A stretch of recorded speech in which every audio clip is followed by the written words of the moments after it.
Kailash Yatra 16 September முதல் 2 October வரை. Organising by SkyRoute Travel Toronto. வணக்கம்.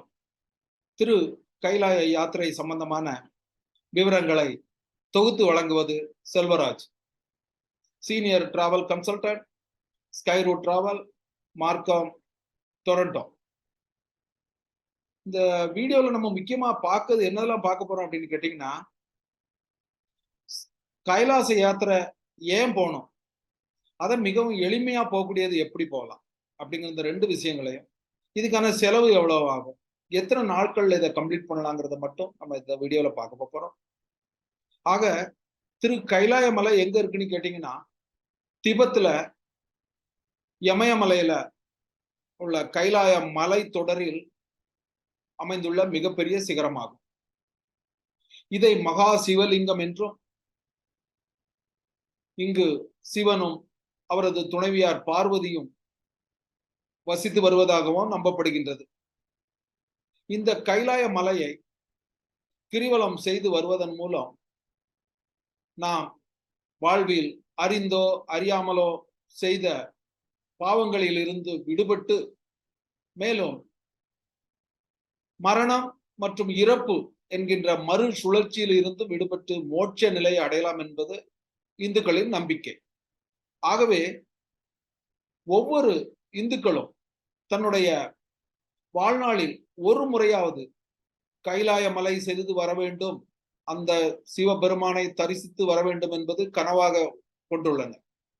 அந்த கனவை நினைவாக்கும் வகையில் SkyRoute Travel வருகின்ற செப்டம்பர் மாதம் 15 நாட்கள் இந்த யாத்திரையை செய்கின்றார்கள். எங்களோட புக்கிங் ஓப்பனா இருக்குது. தேவைப்பட்டவங்க அதுல பதிவு பண்ணலாம். அதுக்கு முன்னால இந்த யாத்திரை பற்றி சில விவரங்களை உங்க கூட பகிர்ந்து கொள்வதற்கு விருப்பப்படுகின்றோம். உலகத்திலே மிகவும் கடினமான யாத்திரைகளில் ஒன்றுதான் இந்த திரு கைலாய யாத்திரை என்று சொல்வார்கள். ஆனால் அது உண்மைதான். இருப்பினும் யாருக்கு இது கடினம்? தென்னிந்தியாவிலே 35 டிகிரி வெப்பத்திலும் குளிரை பார்க்காமலும் இருக்கின்ற தென்னிந்தியர்களுக்கு இது கொஞ்சம் சிரமம்தான். இது கடினம் ஏன் என்று கேட்டீர்கள் என்றால், 2 பிரச்சனைகள் தான். நம்பர் 1, அங்கு இருக்கின்ற குளிர், அதிகப்படியான குளிர். 2வது பிரச்சனை அதிக உயரம் என்பதால் ஆக்சிஜனோட லெவல் அங்க ரொம்ப கம்மியா இருக்கு. இந்த 2 பிரச்சனையில இருந்து நம்ம வெளியே வந்துட்டோம்னா இது மிகவும் எளிதாக அந்த யாத்திரையை நம்ம முடிக்கலாம். இதுல நம்பர் 1 குளிர். கனடாவில இருந்து வரக்கூடிய பக்தர்களுக்கு இது ஒரு பிரச்சனையே கிடையாது. ஏன் அப்படின்னு கேட்டீங்கன்னா, நம்ம ஏற்கனவே -°C தான் நம்ம வாழ்ந்து பழக்கப்பட்டிருக்கிறோம். அதற்கு போடக்கூடிய ஆடைகள், அணிகலங்கள் எல்லாமே நம்மகிட்ட இருக்கிறதுனால குளிர் ஒரு பிரச்சனையே கிடையாது கனடாவில இருந்து வருகின்ற பக்தர்களுக்கு. நம்பர் 1.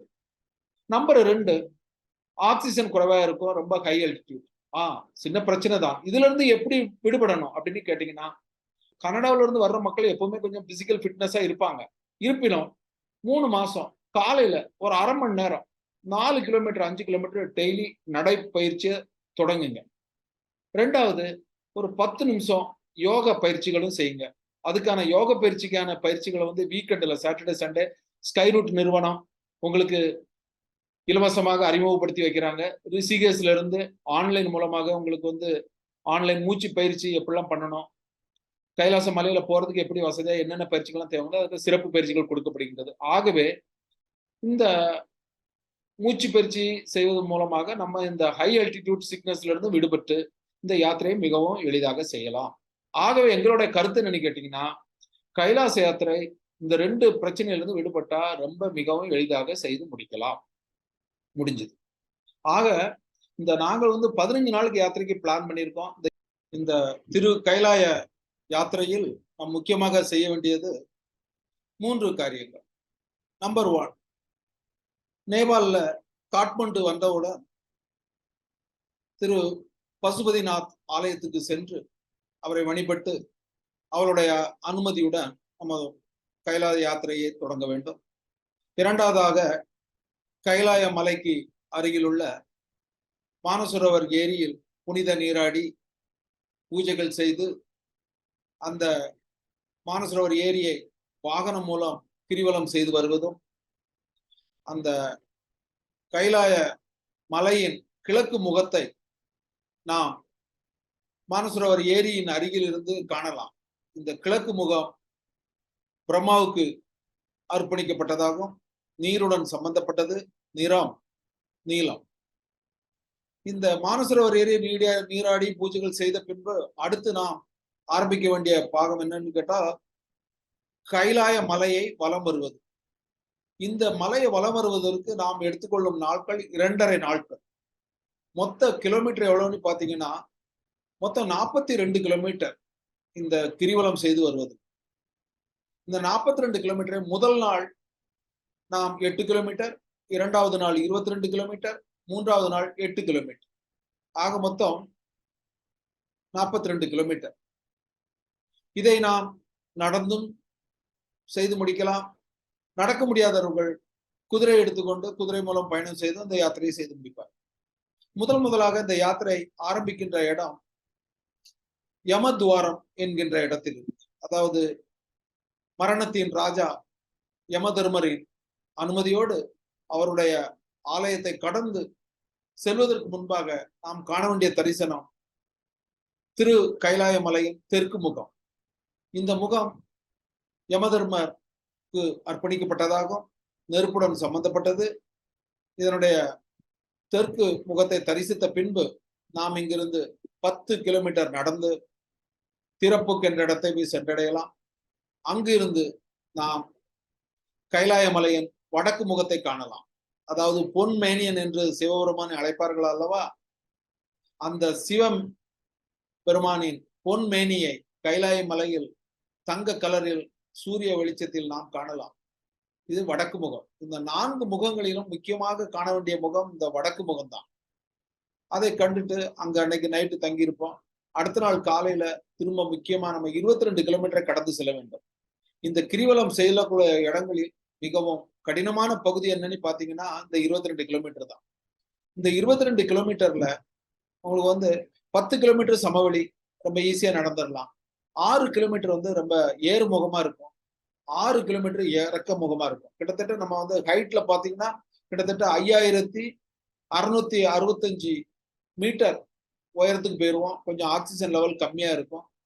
இது போகக்கூடிய பாதையில நம்ம முக்கியமா என்னென்ன பார்ப்போம்னு கேட்டீங்கன்னா, கௌரி குண்ட் அப்படின்னு ஒரு சின்ன ஒரு ஏரி, அதாவது பார்வதி நீராடிய இடம் என்று நம்பப்படுகின்றது. அது போல கணேஷ் குண்டு, கணேசர் நீராடிய ஏரி என்று கருதப்படுகின்ற கணேஷ் குண்டை பார்த்துட்டு நம்ம போய் ஜித்தல் புக்குங்கிற இடத்துல போய் தங்குவோம். அதுக்கு அடுத்த நாள் நம்ம வெறும் 8 கிலோமீட்டர் தான் நம்ம பயணம் முடிய போற தருவாயில வந்திருக்கும். அந்த ஜித்தல் புக்ல இருந்து நம்ம மேற்கு முகத்தை பார்க்கலாம். திரு கைலாய மலையின் மேற்கு முகம் விஷ்ணுவுக்கு அர்ப்பணிக்கப்பட்டது, காற்றுடன் சம்பந்தப்பட்டது, நிறம் பச்சை. ஆக நம்ம இந்த 3 முகங்களையும் பார்க்கிறோம். கிழக்கு முகம் எங்க இருந்து பார்க்கணும்னு கேட்டீங்கன்னா மானசரோவர் ஏரியில இருந்து பார்க்கும். தெற்கு முகத்தை யமதுவாரத்துல இருந்து பார்க்கும். வடக்கு முகத்தை திறப்புக் அப்படிங்கிற இடத்துல இருந்து பார்த்துட்டு, அதுக்கப்புறம் மேற்கு முகத்தை ஜித்தல் புக் அப்படிங்கிற இடத்துல பார்க்கிறோம். பார்த்துட்டு நம்ம பயணம் முடிந்தாச்சு. அங்க இருந்து வெறும் நம்ம 8 கிலோமீட்டர் ஒரு 3 மணி நேரத்துல நடந்து வந்துட்டோம்னா நம்மளோட 4 முகத்தையும் பார்த்துட்டு நம்மளோட பயணம் முடிஞ்சிடும். அங்க இருந்து நம்ம வாகனம் மூலம் நேரா சாகாக்கு அப்புறம் கயிறுல இருந்து சைருபிசி, அங்க இருந்து நம்ம 14வது நாள் நம்ம காட்மண்டு சேர்ந்துடலாம். 15வது நாள் நம்ம திரும்பவும் பசுபதிநாத்தை தரிசித்து அவருக்கு நன்றி செலுத்திட்டு நம்மளோட பயணத்தை அங்க இறுதி அடையும். இந்த கம்ப்ளீட் 15 நாள் பயணத்துக்கு எவ்வளவு செலவாகுன்னு பாத்தீங்கன்னா 3750 கனடியன் டாலர் செலவாகுது. இதுல என்னென்னதெல்லாம் உள்ளடக்கம் அப்படின்னு பாத்தீங்கன்னா, 15 நாள் உங்களுக்கு தங்குறதுக்கு தேவையான ஹோட்டல் வசதிகள், 15 நாள் உங்களுக்கு உணவு, காலை உணவு, மாலை, மதிய உணவு, 3 வேளை உணவுகள், டீ, காஃபி, டெய்லி 2 பாட்டில் தண்ணி.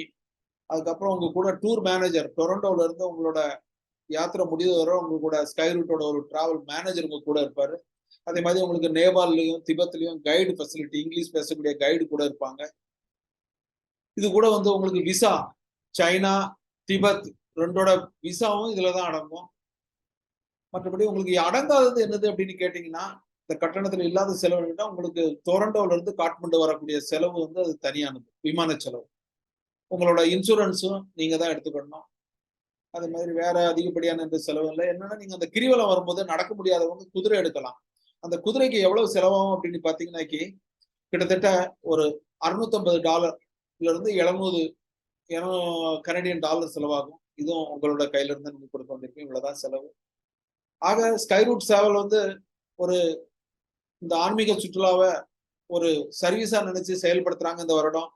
தேவைப்பட்டவங்களுக்கு தேவையான பயண விவரங்கள் முழுசும் வந்து எங்களோட SkyRoute.com வெப்சைட்ல அவைலபிளா இருக்குது. உங்களுக்கு தமிழ்ல வேணா கீழே டிஸ்கிரிப்ஷன்ல கொடுத்துருக்கோம். மெயில் பண்ணுங்க, வாட்ஸ்அப்ல மெசேஜ் அனுப்புங்க. உங்களுக்கு தேவையான பயண விவரங்களை நாங்க அனுப்பி தரோம். இந்த பயணத்துல பங்கு பெற்று பெரிய புண்ணியத்தை தேடுமாறு வேண்டிக் கொண்டு மிகவும் சந்தோஷத்துடன் விடைபெறுகின்றோம். வணக்கம்.